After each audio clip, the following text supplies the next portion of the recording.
Welcome to the School of Bliss podcast where we learn things that school didn't teach us. My name is Yani. I'm a professional life and financial coach. But in this podcast, I'm your classmate in learning about how to be happy, healthy, and super wealthy. Hey guys, welcome back to the School of Bliss. I just first of all want to thank you all for the love and support for the podcast.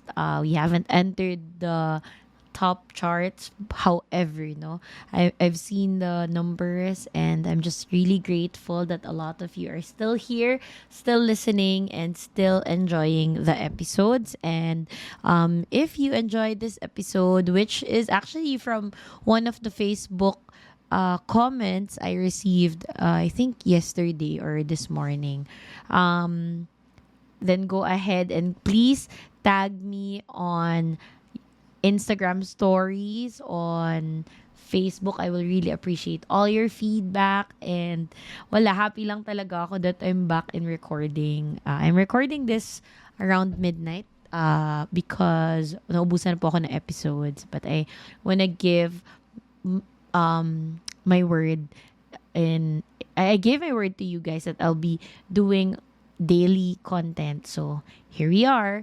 So today's topic is something that I'll make this really quick, but I'm super excited for this topic kasi nung nabasa ko siya, sabi ko, uy, sakto. Sakto, no? Ito yung mga gusto kong pinag-uusapan. So this topic is about, may nag-comment. I forgot who. Oh my gosh. Ang dami kasing nag-comment. But why we need to stop judging people. So I don't know if you're like me, but I grew up actually in a household na maraming judgers, no? So alam naman nila yon, talagang self-proclaimed judgers naman talaga mga tao. And then even ako, I am a very aware na napaka-judgmental kong tao. Before I judge a lot of people, until I realize a lot of things. So ano ba yung judgment, no? Judgment is basically our opinions towards other people or towards scenarios or events, situations based on our own beliefs, our own experiences, our own biases even. And so tatanungin mo ko, masama bang mang-judge ng tao?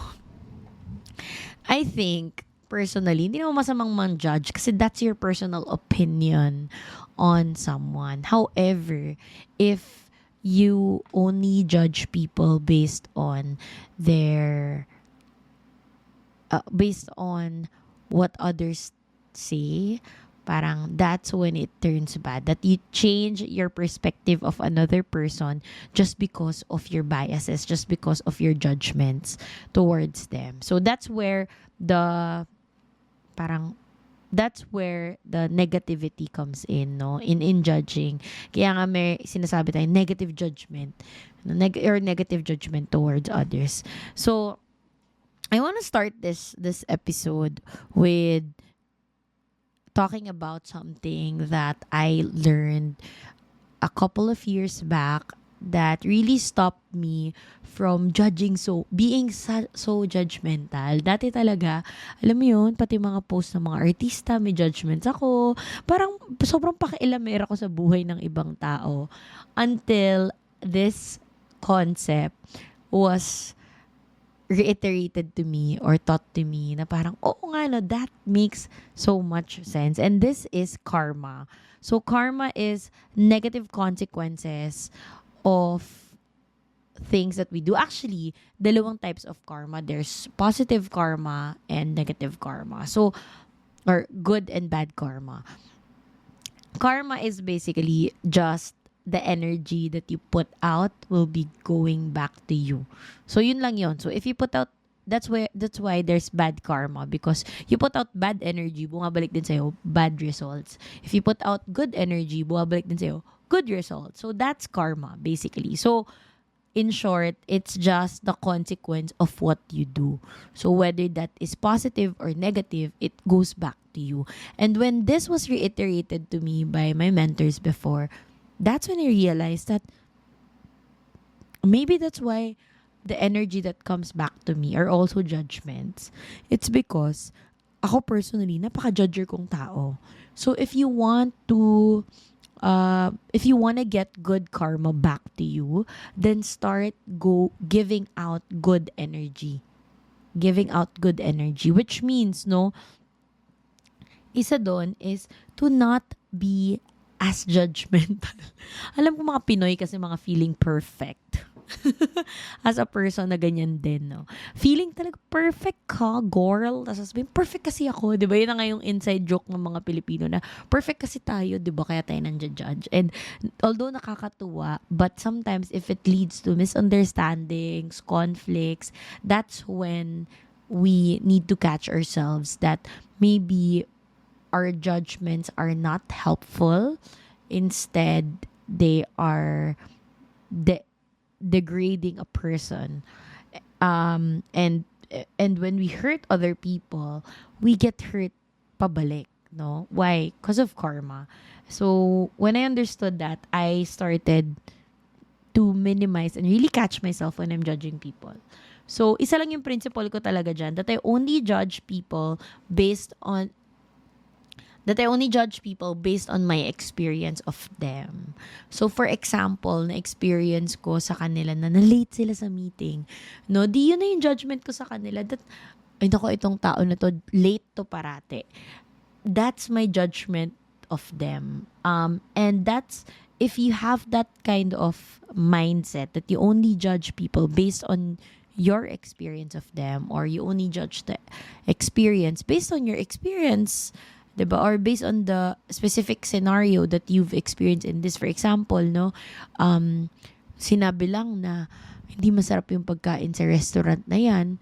Baka naman kasi nung time na yun hindi. Pero sa specific experience mo naman, masarap. Eh di, that's your expectation. Or, sorry, that's your judgment of the place. Pero, it's really understanding that judgment is basically an opinion, no, that we have from others. That's why ako, personal principle ko talaga that I only judge people based on my experience of them. And what important to note also, that we have to be empathetic, you know, that ito grabe talaga, as a former 100% judger, no, I really had to minimize it because I learned all of these things, that we have to put empathy to others as well, that maybe at that right time, or maybe at that point in their life, that's the best option that they had, or that's the best it's understanding that people are operating the best way they know how. So if it doesn't match your values, if it doesn't match your beliefs, if it doesn't match your lifestyle, we still don't have the right to judge them. We still don't have the right to talk behind them or talk negatively behind them. Hirap kasi sa mga Pinoy. Pag nag-comment talaga naman about, let's say, sa mga issues ng mga artista or influencers, kala mo naman talaga perfect sila, 'di ba? Kung makapag-judge yung mga tao. But until you know the whole truth, until you know the person, you've experienced this person, that's when you can give your bias judgment. And there's no need to spread it around. Comment mo pa yan sa lahat ng mga posts ng, let's say, pep or yung mga magazine, online articles where we just spread negativity. It's understanding that, yes, we may have our judgments, but we don't necessarily need to spread it online or spread it out for others to know. Like, if you have judgments and it's negative, if it's not good, don't say it out.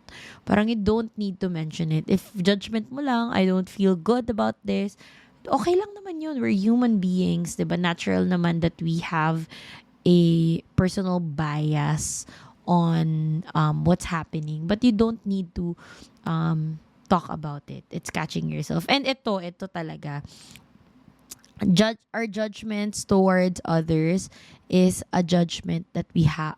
A judgment towards others is a judgment that we have towards ourselves. It's understanding, and I'm just raising awareness on that, because when I understood that, kaya pala napaka-judgmental ko. For example, I'm not sure if you're like me, but I'm very judgmental before in terms of grammar, in terms of intonation, in terms of uh, English, basically the English language, no? So, pag may maling grammar, grabe ko i-judge, ano ba yan? Hindi matalino, ano ba yan? Ganyan. Or, ang pangit niya magsalita, ganon. Grabe talaga yung judgment ko. And what I realized is, because of this principle na your judgment around others is your judgment towards yourself, nagbo-boomerang lang talaga siya.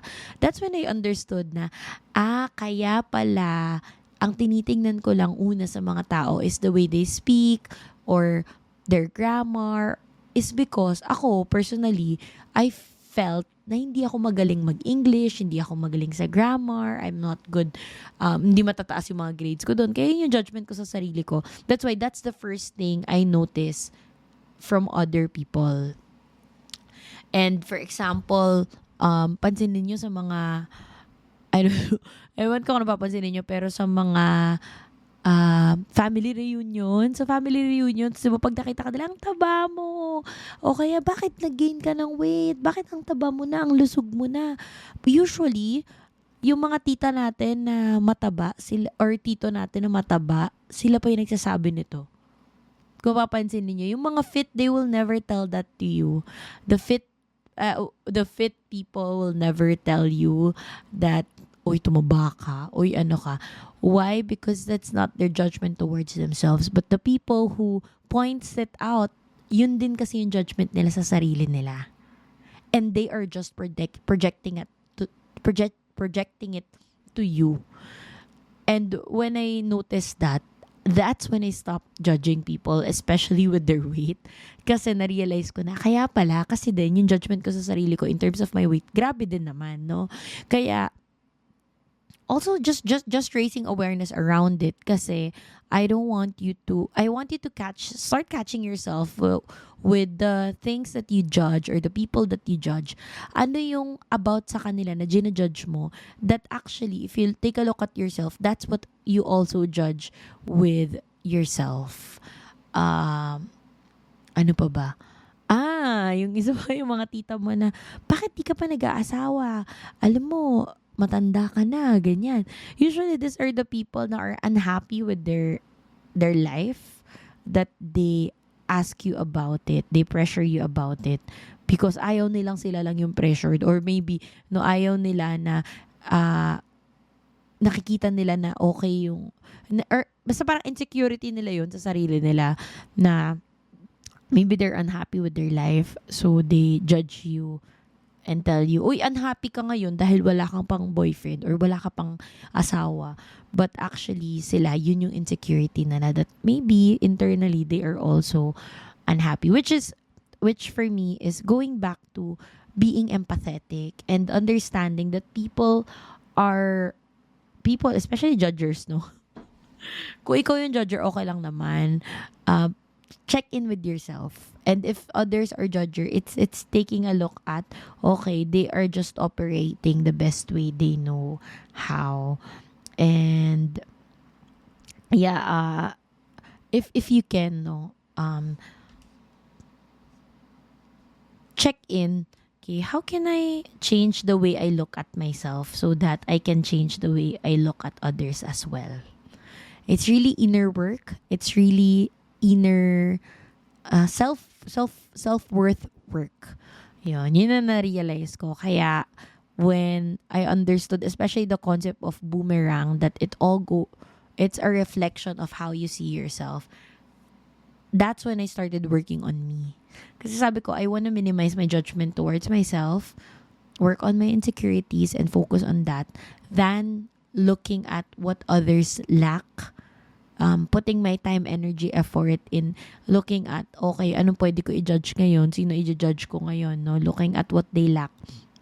But checking in, going back to me, okay, what is it about me that I project to this person? That's judgment. And understanding again that they have their own stories. Because I also have my stories. Like before, I would judge mga love story ng mga artista. But when I realized that, may side of the story that we don't know, you stop judging and just be more empathetic and also accepting. Hindi naman sa romanticizing what is wrong or what's not working in other people's lives, but it's more of understanding the may other side of the coin, and I don't have the right to judge other people except based on my experience of them. So here are ways that I got to stop judging. Number one is to focus on myself. If you focus on yourself, busy ka na enough para tignan pa yung buhay ng ibang tao. So kung napapansin mo sa sarili mo, catch yourself, be honest with yourself, that napapansin mo sa sarili mo, masyado ka lang judgmental, o masyado na nauubos yung oras mo sa kakajudge sa mga tao online, no? Step back, remove your phone with you, or take away your phone with you, and then check in with yourself. Okay, how can I start working on me? And start focusing on you. Kasi promise, pag nag-focus ka sa sarili mo, wala ka lang time to judge others. That's what you want. That you keep working on you, that until your judgment towards others minimizes, because ikaw din sa sarili mo na minimize din yung insecurities mo. Number 2 is mind your own business. Yan. Ito favorite ko din eh. No? Kung magaling siya dyan, good, let's bless them. If they're not good with that, let's bless them too. I will mind my own business because life continues and I don't want to keep keep spending time, wasting my time looking at other successes, not focusing on mine, and losing the opportunity to grow my own successes or have my own successes because I keep looking at the other side. Sabi nga, 'di ba? The grass is greener where you water it.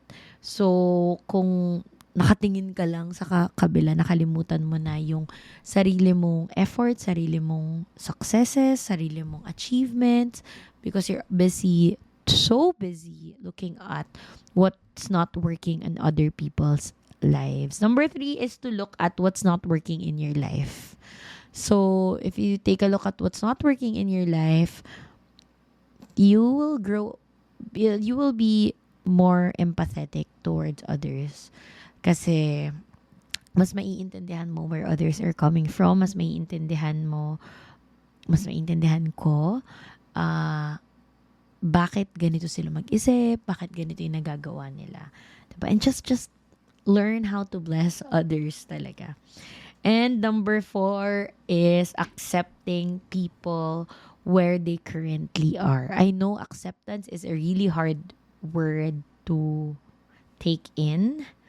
And ang hirap talaga, no? Parang i-accept mo na lang, hindi ko nga ma-accept. Diba? Hirap talaga, to be honest. Acceptance, forgiveness, 2 things that are hard to give to people. But if we start accepting that they are, yan na sila eh, diba?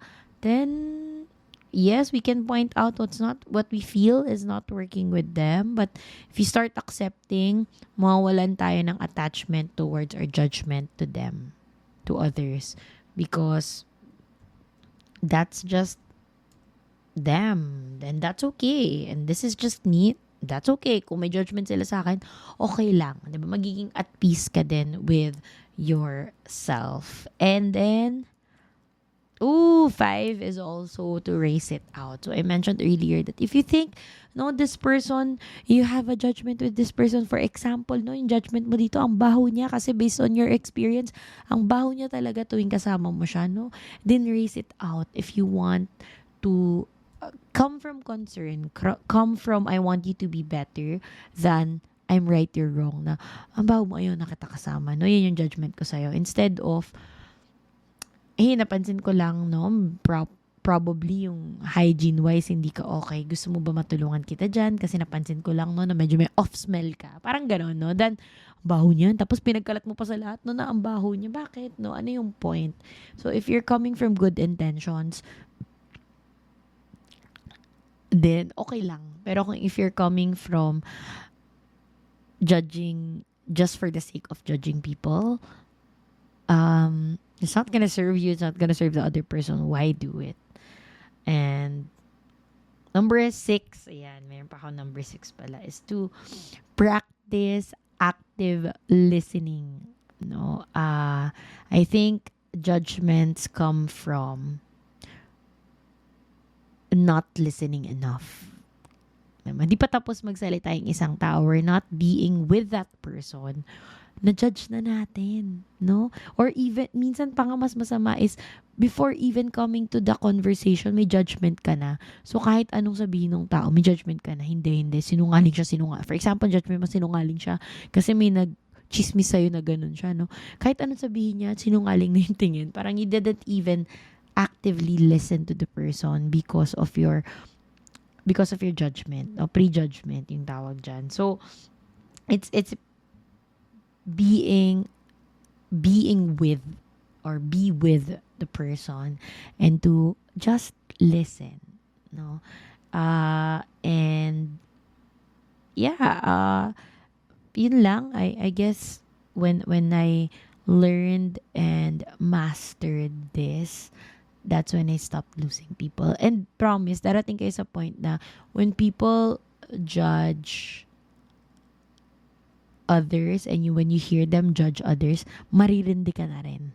Na parang, don't you have other things to talk about? Parang ganun, diba? That's when you know you outgrew judging people. And I hope, we live in a country that ang daming pala desisyon, judgmental people, lalo na online. Natatawa lang ako. It's just, parang nagsiscroll sa mind ko visually kung ano itsura ng feed ng, for example, Pep. Yung mga comments ng mga tao, lahat na lang may say, no? Mind your own business and yeah, just focus on your own life. Yeah, yun lang naman, because ang ganda lang nung question. Again, I hope you learned something from this episode in the journey of judging people. And yeah, I super appreciate you guys. A lot of people have been messaging me about how much they like the new podcast, rebranded podcast. And I'm so happy that you're gaining knowledge from the podcast and learning with me. Again, you can tag me on my social media at Coach Yani Moya or at the School of Bliss _ on Instagram. I'll be posting also mga questions dyan. So, follow ninyo para magon ko ng POV ko anong sagot ko sa mga questions ninyo in life. I have other people who commented a lot dun sa community din pala, no? Ang dami nag-comment sa inyo ng mga gusto ninyong topics when I said I'm gonna do batch recording. So, watch out for that tomorrow again. Again, this is day 6 of the daily episode. Malapit na tayo, guys. 1/3 na tayo by tomorrow. So, yeah, join the community as well and help me, give me possible topics that you want me to discuss. Again, thank you so much for listening to the podcast. And I'm really, really grateful, really happy for all your support. See you on the next episode. Bye!